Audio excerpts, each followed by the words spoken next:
ගමේ පන්සලේ අලුත් වැඩ අපේ කලායතනයේ කරලා දෙන්න බාරගත්තු ලස්සනම වැඩ.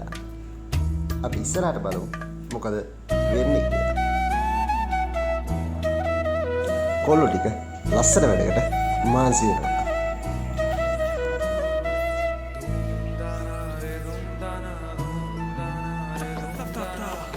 ඔබටද මෙවැනි නිර්මාණයක් කර ගැනීමට අප හා සම්බන්ධ වන්න.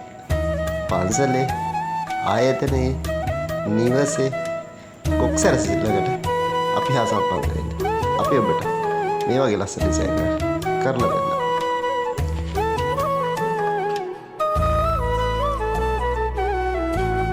ඔයාලට අපි මේ වගේ කලා නිර්මාණ වීඩියෝ බලන්න කැමති නම් අපේ කලා TV YouTube channel එක subscribe කරලා තියාගන්න.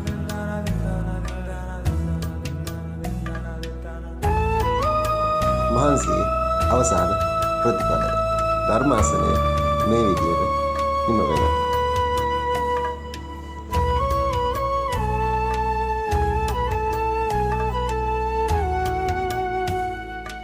ඇත්තටම ලස්සන නේද? ලයික් එකක් දාන්න, කමෙන්ට් එකක් දාන්න අමතක කරන්නත් එපා.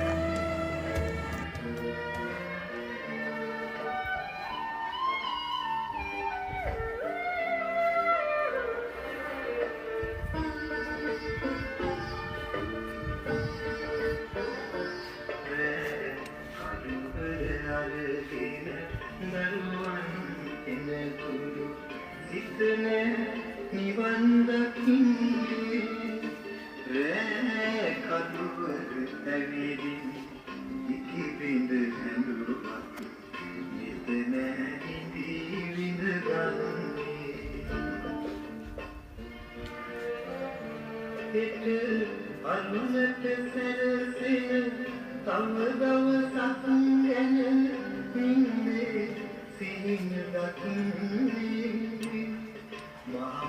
ලස්සනයිද? එහෙනම් අපි මෙවැනි තවත් ලස්සන නිර්මාණයකින් හමු වෙමු. මම කලා TV පාගර්. අපි ගිහින් එන්න. නැවත හමු වෙමු.